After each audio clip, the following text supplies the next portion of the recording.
আসসালামু আলাইকুম। আমি আজকে একটি নতুন রেসিপি নিয়ে আসলাম। বিরিয়ানি রান্না করেছি দেশি মোরগ দিয়ে।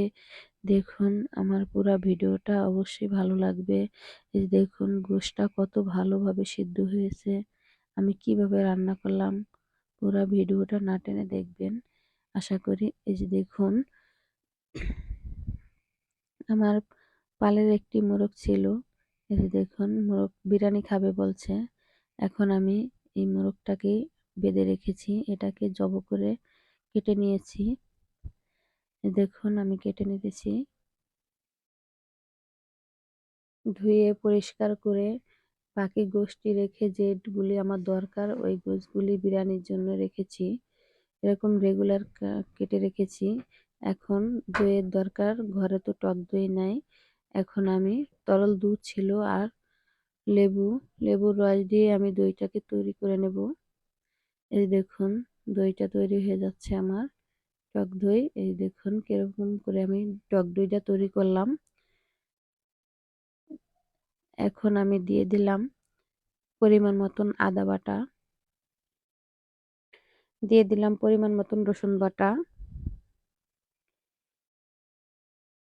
দিয়ে দিয়েছি পরিমাণ মতন শুকনো মরিচের গুঁড়ো, লবণ।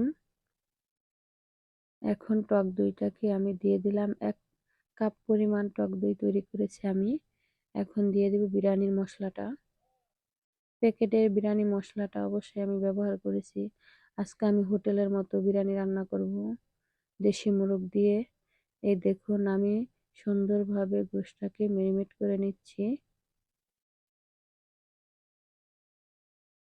দেখুন আমি এখন রেখে দেব 20 মিনিটের জন্য।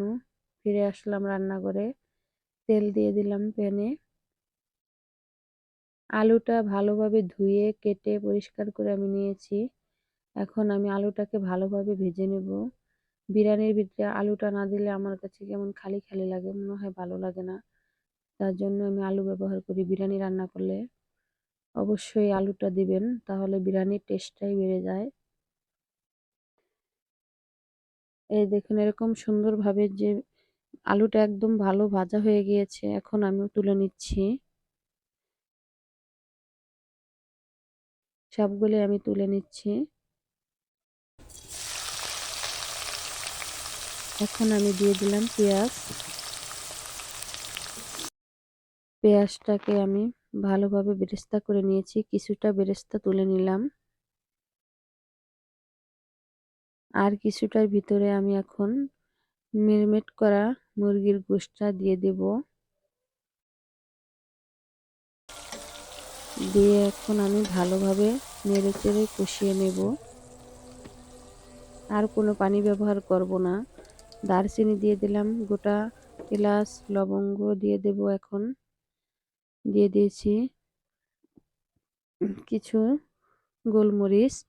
এখন আমি ভালোভাবে নেড়েচেড়ে সবগুলি মশলার সাথে কষিয়ে নেব। 10 মিনিটের জন্য ঢেকে দিলাম। ফিরে আসলাম 10 মিনিট পরে। দেখুন কতটা পানি বের হয়েছে। দেখুন আমি কিন্তু কোনো পানি ব্যবহার করিনি। এখন সুন্দরভাবে নেড়েচেড়ে কষিয়ে নিব মুরগিটা। দিয়ে দিলাম কিছু পরিমাণ সস, টমেটো সস দিয়েছি। আপনারা এরকম করে ঘরে বিরিয়ানি করে তৈরি করে খেয়ে দেখবেন। আশা করি আর যাবেন না বিরিয়ানি খেতে হোটেলে। এতটা মজা হবে। দেখুন হয়ে গিয়েছে প্রায়। এখন আমি আবার ঢেকে দিয়েছিলাম 2 মিনিটের জন্য। হালকা একটু আমি সাদা সিকড়া দিয়ে দিলাম 1 টেবিল পরিমাণ চামচ সাদা সিকড়া পানি এটা। এখন আমি ভালোভাবে কষিয়ে নিয়েছি। হয়ে গিয়েছে আমার মুরগির রান্না। এখন আমি কিছু পেঁয়াজ কুচি দিয়েছি, তেল দিয়েছি, দারচিনি এলাচ লবঙ্গ দিয়েছি। দিয়ে আমি ভালোভাবে কষিয়ে নেব। দিয়ে দিলাম হাফ চাপ পরিমাণ আদা বাটা, হাফ চামচ রসুন বাটা। ভালোভাবে আমি ভেজে নিয়েছি। এখন পোলাও চালটা আমি সুন্দর করে ধুয়ে ঝরিয়ে নিয়েছি, এটাকে দিয়ে দেব।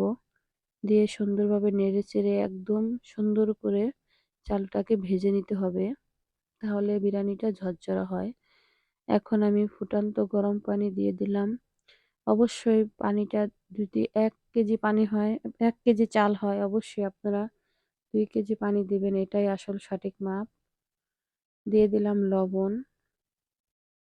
লবণ দিয়ে আমি ভালোভাবে নেড়েচেড়ে মিক্স করে নিলাম। এখন আমি ঢেকে দিয়েছি, তুলে নিলাম। দেখুন গা মাখা ভাব হয়েছে পানিটা। এখন আমি সিদ্ধ রান্না করা গোশটাকে দিয়ে দিয়েছি আর আলুটাকে দিয়ে দিয়েছি। আলু দিয়ে আর গোশটা দিয়ে ভালোভাবে আমি পোলাওটা নেড়ে-চেড়ে মিক্স করে নেব। পুরা মশলাটা জানি মিক্স হয় পোলাওর সাথে। দেখুন দিয়ে দিলাম কিছুটা কাঁচামরিচ। এখন সুন্দরভাবে মিক্স করে নিচ্ছি। ঢেকে দিলাম, ফিরে আসলাম ১০ মিনিট পরে। দেখুন রান্না হয়ে গিয়েছে আমার বিরিয়ানি। এতটা সহজভাবে বিরিয়ানি রান্না করলে তারপরও খেলে বুঝতে পারবেন না যে এত সহজভাবে রান্না করে এত টেস্ট হয়েছে। দেখুন আমি একদম হোটেলের মতো করে রান্না করেছি। অবশ্যই ঘিটা দিলে ভালো হতো, ঘি পছন্দ করে না, ঘির ফ্লেভার, তার জন্য আমি দেইনি। দেখুন আমার ভিডিওটা যদি ভালো লেগে থাকে অবশ্যই আমার চ্যানেলটাকে সাবস্ক্রাইব করবেন আর আমার পাশে থাকবেন। আপনারা ভালো থাকবেন। আল্লাহ হাফেজ।